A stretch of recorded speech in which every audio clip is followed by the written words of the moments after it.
Hello everyone, I'm Anamika Singh and in today's session we are going to learn cell. The word cell, where does it comes from? So it was year 1665 when Robert Hooke for the very first time by using compound microscope he observed cork cell of plants. Now when he observed it, he saw a lot of small rooms and henceforth he termed this word cell, which comes from the word cellulae, which means small rooms. So since he observed small compartments or small rooms, he named this as cell. So he said that a particular organism consists of a lot of smaller segments, or the smallest segment, which is cell. So if you observe a house, we say that the basic fundamental unit over there is brick. So brick, when it joins, it forms wall, and wall forms the house, right? Similarly, we have a lot of cells which forms us, or which forms any type of organism. Now if you observe it, or if we go into the detailed section of it, there are a lot of small atoms which forms molecules like DNA, carbohydrate, proteins, etc., which forms cell. Now cell modifies into different tissue, and different tissues forms different organ. Now suppose here we have taken example of digestive system. So here you can see that the cell modifies as tissue, smooth muscle tissue, which forms the stomach. And like stomach, there are different organs. So organ system, that is digestive system, is formed, which will finally result into formation of the organism. So like digestive system, we have different other organ systems like respiratory, excretory, circulatory, and lot are there. So we can say that atom forms molecule, which forms cell, cell forms tissue, tissue to organ, organ forms organ system, and which forms finally the organism. Moving on, if you see or you categorize different organisms depending upon the number of cells, we can categorize it as unicellular and multicellular. Now the organisms which consist of only single cell, you can observe over here amoeba is single celled, bacteria, each single cell is functional, paramecium even as single cell function as an organism. But if you observe here, plant and animals, they can't function with a single cell. Like plants have a lot of different kind of tissue. Even this cat will be having different types of systems like digestive system. So a single cell is not going to be making the whole organism. So depending upon this, we have unicellular organisms and you have multicellular organisms. So few examples we took over here. Moving on, if we see the shapes of cells, so usually in diagrams we observe cell which is oval or spherical in shape, but in reality, if you see the different cells of our body, like here we have taken example of RBC, it is round and biconcave, right? WBC, it is amoeboidal. Or epithelial cells, they are long and narrow. Nerve cells is again very different. You can see head and a tail part it has. Similarly in plants, if you see tracheids, I have taken whose structure is here elongated, or mesophyll cells, the structure is spherical or oval. So depending upon the function, cells occupies, a cell develops their own structure, and depending upon the functionality, they adapt to that, right? Now if you go into the timeline of cell discovery, there were various scientists who actually helped in discovering our cell. So it was year 1590 when the first compound microscope was discovered by the Jensens. Then it was year 1665 when Robert Hooke, as in we saw just now, was the first one who observed cork cells under this compound microscope. Then it was Antony van Leeuwenhoek who observed the living cells. He actually observed sperm cells, red blood cells actually. So he observed a lot of living cells under microscope. Now, moving on, it was Schedon and Schwann. So actually, Schedon was a botanist and Schwann was a zoologist. So he was working with plant and he was working with animals. So when they met on a coffee, they discussed that they both observed nucleus in the respective cells. So they both said that there was nucleus in plant cells as and there was nucleus in the animal cells as well. So they both combined and they gave a theory. Now it was Virchow who again interfered into their theory. So we are going to see that how the cell theory was given by these three scientists. So it was Schedon and Schwann who gave this theory wherein they said that cell is unit of structure, organization in living things, and they said that they are building blocks of any organisms. And third thing what they said is cell formed by free cell formation, which is similar to formation of crystal, which means they said that cell is spontaneously generated, which is not possible because cells are living, right? So this third theory what they gave was contradicted. Now the theory of Virchow came into existence. So Virchow said all cells only arise from pre-existing cells. It means even we arose from our parents. Even amoeba arises from their parents. So we all arise from the pre-existing cells. It's not spontaneous. So by concluding their theory, that is Schedon, Schwann and Virchow, the modern cell theory was given, which says that all known living things are made up of cells. Of course, we know that our basic build is cell, and cell are structural and functional unit. What is meaning of structural? It gives us structure, and functional that we can do our work or we can perform all metabolism. Everything is all because of cells. Third thing is all cells comes from pre-existing cell, that is spontaneous generation does not occur. So we all arise from our parents, right?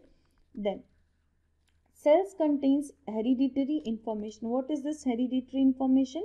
It's our DNA which passes from our parents to us, or we can say that this DNA information passes from cell to another cell.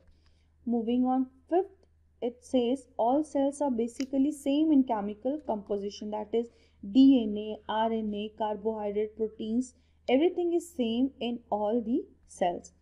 Then it says all energy flow, that is metabolism, that is breakdown of food or any kind of the cyclic biochemical reactions happening, it happens inside the cell. So modern cell theory actually give the functionality and the structural composition of an organism, which says that the basic building block is our cell.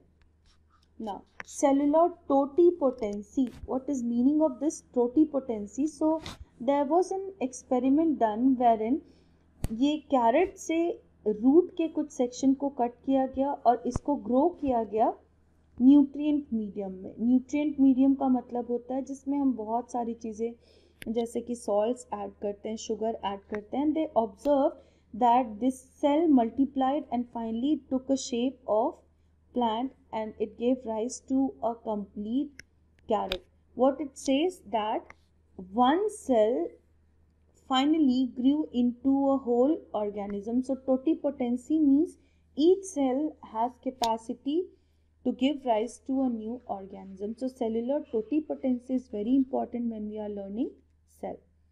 Moving on, types of cells depending upon the presence or absence of nucleus. There are two types of it. So eukaryotic and prokaryotic. So now what is meaning of this prokaryote and eukaryote that we need to learn?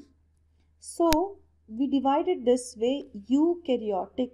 So karyon का meaning होता है nucleus and eu meaning true. So organism which has true nucleus is eukaryotic. Pro means before and carrion means nucleus, meaning these are the cells or the organisms which arose when there was no nucleus. So before nucleus, so these organisms do not have any nucleus. So they have DNA just freely suspended in the cytoplasm. Now there is just one quick question also here, that what we call the study of nucleus as. So study of nucleus is known as karyology, because karyon means nucleus.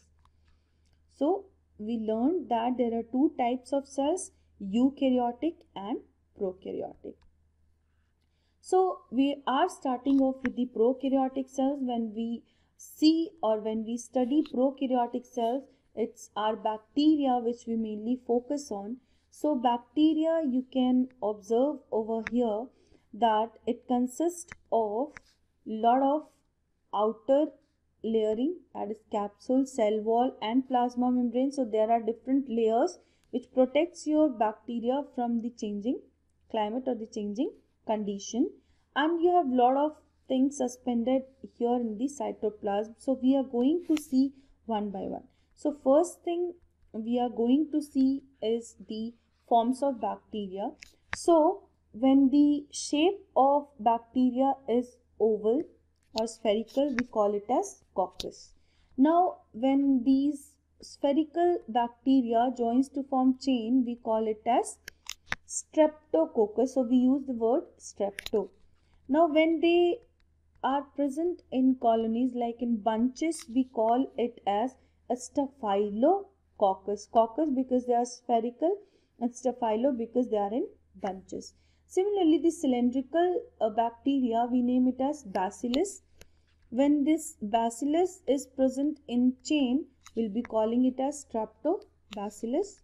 When they are present in bunches, we call it as staphylobacillus. Similarly, there are other types of bacteria depending upon the shape. Like if they are spiral in shape, they are spirillum. If they are comma in shape, they are vibrio. If they have this stalk, we call it as stalked. If they have these buds, we call it as budded. So these are few forms of bacteria depending upon their. Moving on, the staining properties, right? So we stain the bacteria by using different dye, and depending upon that we categorize bacteria as gram positive and gram negative. So let's see what these gram positive and gram negative bacteria are and how do we classify them. Now if we have the bacteria on this slide, suppose we take the bacteria from our teeth or from some other source, what we do is we dye it with crystal violet which is purple color dye. Then we put iodine and then we wash it with alcohol, and then we put saffronin which is red colored dye. Now if you observe, the first thing when you put, that is crystal violet, the gram positive bacteria will be purple or violet in color. Gram negative is also violet in color. When we put iodine, which makes dye less soluble, ताकि वो wall से चिपका हुआ रहे, तो अगर आप देखोगे तो आयोडीन डालते हुए भी हम देखेंगे कि दोनों में पर्पल है. Now when we put alcohol, तो इसका कलर सेम है but gram negative decolourises. Gram negative bacteria जो है वो डी कलराइज हो जाएगा. And when we put safranin which is red colour dye, तो इसमें आप देखोगे कि आपका जो ग्राम पॉजिटिव है it is still purple in colour, but आपका gram negative will be red in colour. तो वो बैक्टीरिया जो रेड कलर टर्न हो जाते हैं, we categorize it as gram negative, और जो नहीं होते हैं they are gram positive, right. So when you will observe it under microscope, you will see the gram positive bacteria will appear purple and gram negative will appear red in color. So outer covering of cell. So cell, the outermost covering of a bacterial cell is capsule or slime layer. Below that we have cell wall, and below that we have plasma membrane. Now this plasma membrane itself folds to form this structure which we call it as mesosome. So we are going to see these layers in detail. Now the very first layer or the outermost layer is capsule and slime layer, or slime layer we can say. So capsule, we can see the first one represents slime layer. So slime layer जो होता है, it is loosely bound, so they are loosely adherent, they are non-uniform. वहीं पे आपका जो capsule होता है वो बहुत ही यूनिफॉर्मली adhered रहता है बैक्टीरिया से. That's why they give the bacteria more strength. Now we also call it as glycocalyx. We also call these two as glycocalyx. So the function of the slime layer or capsule is, first thing, it protects bacteria from desiccation, that is dry नहीं होने देता. Antibiotic अगर किसी तरह का आप देते हो तो बैक्टीरिया से प्रोटेक्टेड रहता है इन लेयर्स की वजह से. वायरस कोई अटैक करता है उससे भी ये से बचाएंगे. सेकेंड थिंग इज, अगर बैक्टीरिया को किसी सरफेस से स्टिक होना है then also it helps. Third thing, they help in gluing. Just now we saw कि बैक्टीरिया कॉलोनीज में होते हैं, तो एक बैक्टीरिया को दूसरे से ग्लू करने के लिए और दूसरे से ज्वाइन करने के लिए भी जो हेल्प करेगा वो करेगा आपका कैप्सूल या फिर slime layer. Moving on. Now the second layer just now we saw was cell wall. Now the cell wall again we are categorizing here as gram positive and gram negative because their cell wall are different in chemical composition. Now here if you see gram positive bacteria, they have more of teichoic acid on the surface. They have this peptidoglycan layer and they have the teichoic acid, and the cell membrane, they have a single cell membrane. Now if you observe gram negative bacteria, they have two membrane, outer membrane and the inner membrane, so they are bimembrane. They have lot of lipopolysaccharides on their surface and the peptidoglycan layer just like the gram positive bacteria. So if you observe the difference, you can just go through this slide. So peptidoglycan content, it is more in your gram positive, less in gram negative. The lipid content is very high in gram negative. It is 2 layered, that is number of layers of membrane is 2 in it. Then it is, of course, if you see the sensitivity to penicillin which is antibiotic, it is going to be that कि आपका gram positive ज़्यादा sensitive होगा, जल्दी उस पर attack या effect होगा penicillin या एंटीबायोटिक का, और वही ग्राम नेगेटिव पे कम, क्योंकि ग्राम नेगेटिव 2 लेयर्ड है, सो इन पे अटैक होना is more difficult. Digested by lysozyme. So obviously lysozyme मतलब वो एंजाइम जो लाइसिस करते हैं, तोड़ देते हैं. तोड़ना भी हमारे लिए ग्राम नेगेटिव को मुश्किल है, वही ग्राम पॉजिटिव इजीली डाइजेस्ट हो जाएगा आपके लाइसोजाइम से. Now, cell membrane is the third one. उसका काम क्या होता है, आपके साइटोप्लाज्म को इंटैक्ट रखना और आपके मॉलिक्यूल्स को अंदर या बाहर आने जाने का कंट्रोल कौन करता है, cell membrane. And we call it as semi permeable membrane, meaning वो सिर्फ उन चीज़ों को अलाउ करते हैं जो सेल के लिए इम्पॉर्टेंट है या ज़रूरी है. Now mesosome. Now what are mesosomes? Now ये जो प्लाज्मा मेम्ब्रेन है that itself folds and forms this structure mesosome. And mesosome what it has lot of respiratory enzymes, so therefore they are going to help in respiration. So mesosome का structure is clear. So guys, till now what we saw capsule or slime layer, cell wall, plasma membrane and mesosome. So we are done with the outer covering of the bacterial cell. Moving on, we are going to see the inner content or the composition of the bacteria. So if you see this bacteria ka cytoplasm consists of lot of other bodies, like it contains lipids, it contains glycogen granules, then it contains lot of storage units. Here we are going to start off with the ribosome first. So if you observe, there are a lot of ribosomes. Now the size of ribosome here I have written 70S. Now we are going to learn this in detail. What is meaning of this S? It is Swedberg unit. Like for measuring the mass we use kg. For measuring volume we use liter. So similarly, for measuring the size of ribosome we use this term S, which is Swedberg unit. So size of prokaryotic ribosome is 70S, and here I am writing 50S and 30S. So actually ribosomes जो होते हैं वो दो unit उनमें होता है, एक तो larger subunit which is 50S and the smaller which is 30S. Now if you see 50 plus 30 comes as 80, but here the size is 70S. Now where this 10 is going? Actually here you can observe that there is overlapping. So the 10S size goes into this overlapping. So this what is the structure of prokaryotic ribosome, which consists of RNA and it also consists of few proteins. Now there are many times you'll observe that lot of ribosomes are arranged in a chain. In that case we call it as polyribosome. There are other categorization also. We call the one which is attached to the plasma membrane as attached ribosomes, और जो freely suspended है उसको हम लोग क्या कहते हैं? Free ribosomes. Now इन सब का काम, ये राइबोसोम्स का जो काम है वो मेन काम क्या है? इनका प्रोटीन बनाना, राइट? दैट्स वाई हम लोग राइबोसोम्स को क्या कहते हैं? We call it as protein factory. So attached ribosomes भी प्रोटीन बनाएगा, ये भी प्रोटीन बनाएगा, बट अटैच्ड वाला कैसा प्रोटीन बनाएगा?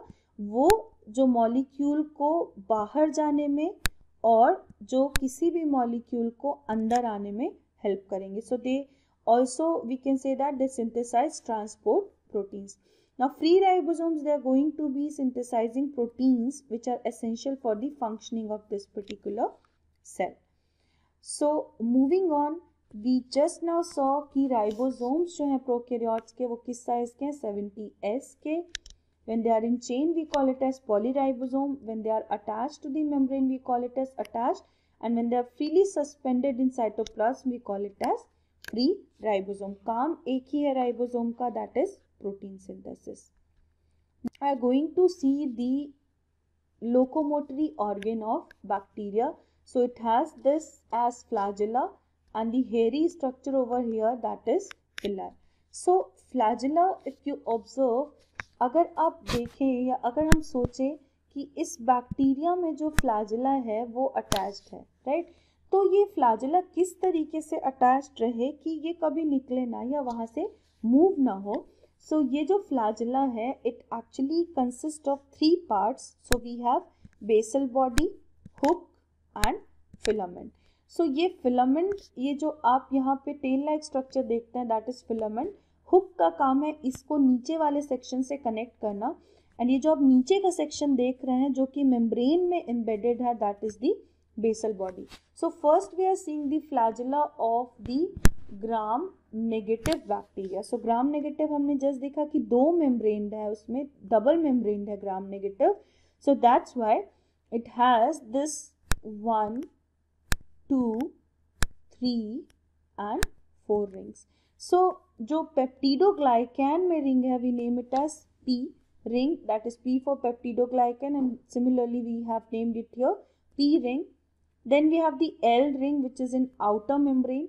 Then we have here S and M ring which is embedded in the inner plasma membrane or the cytoplasmic membrane. So this particular one जो आप नीचे का structure देख रहे हैं, this is basal body which is attached with this hook which attaches it to filament.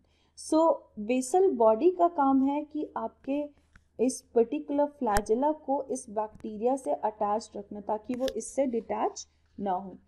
Moving on, अगर हम देखते हैं ग्राम पॉजिटिव बैक्टीरिया का, तो gram positive has only 2 layers that is S and M ring, क्योंकि ये double membrane नहीं है, ये सिंगल मेम्ब्रेन होते हैं. सो ग्राम पॉजिटिव और ग्राम नेगेटिव में अगर हम यहाँ पे डिफरेंस देखें तो it has 4 ring, the gram negative has 4 ring and the gram positive has only 2 rings. बाकी जो स्ट्रक्चर है सेम है. Even in gram positive they have the basal body, they have the hook and they have the filament, right? Now moving on, if you see here, this what is there, it is your pili, right? So pili देख रहे हम लोग कि इस bacteria के पूरे body पे ऐसा हेयरी स्ट्रक्चर है. सो आप देख रहे हो कि it is folding, so it helps in what, it helps in locomotion और the movement. Now it also helps in what, here you can see that we are observing pilus, which is nothing but pili. So what pili does, ये pili इस bacteria से attach करेगा, ये दोनों bacteria के attachment में help करेगा ये pili, and it helps in transfer of DNA. जैसे हमने यहाँ पे देखा कि ये वाला जो डीएनए है इस बैक्टीरिया में नहीं था, लास्ट में ये है. So this process is known as conjugation, जो कि हम हायर क्लासेस में पढ़ेंगे, अभी हमें पढ़ने का ज़रूरत नहीं है. सो बस अभी इतना समझो आप कि पिलाई जो है वो किस में हेल्प करता है, दो डीएनए को एक दूसरे के साथ अडहेर करने में हेल्प करता है जब वो डीएनए ट्रांसफर करते हैं. Moving on, the bacterial DNA, हमने देखा कि बैक्टीरियल डीएनए जो है वो सेंटर में है and it is without nucleus. It is also naked, meaning it does not contain histone. बाकी आप इसका अगर स्ट्रक्चर देखोगे तो स्ट्रक्चर ऑफ बैक्टीरियल डीएनए कैसा है, इट इज हेलिकल, हेलिक्स जैसा है, फोल्डेड है. Then it is double membrane, दो इसमें देखोगे आप तो इट इज डबल स्ट्रैंडेड, दो स्ट्रैंडेड या दो रिंग है, एंड इट इज सर्कुलर. अगर हम लोग बात करें यूकैरियोटिक डीएनए की, तो यूकैरियोटिक डीएनए सर्कुलर नहीं होता, वो कुछ इस तरीके से होता है, सिलेंड्रिकल, उसके दोनों एंड्स फ्री होते हैं. Other than that, bacterial DNA में there is another extra DNA also, जिसको कि हम लोग क्या कहते हैं, it is known as plasmid DNA. और plasmid DNA का काम क्या होता है, it protects bacteria against antibiotic, it makes bacteria antibiotic resistant. Now photosynthetic bacteria, I have taken one example over here of cyanobacteria. So there is just one extra structure over here, that is photosynthetic lamellae, which is also known as thylakoid. So here you can observe this ribbon-like structure, which is photosynthetic lamellae or thylakoid. So the only bacteria जिसमें photosynthesis होगा, only they are going to have this structure. Otherwise ये structure उनमें present नहीं होते हैं. It is not present in all bacteria, right? So here we have taken example of cyanobacteria, which has this photosynthetic lamellae or thylakoid. So that's it with the today's session of prokaryotic cell. In next video we are going to be discussing eukaryotic cell. Till then, bye bye.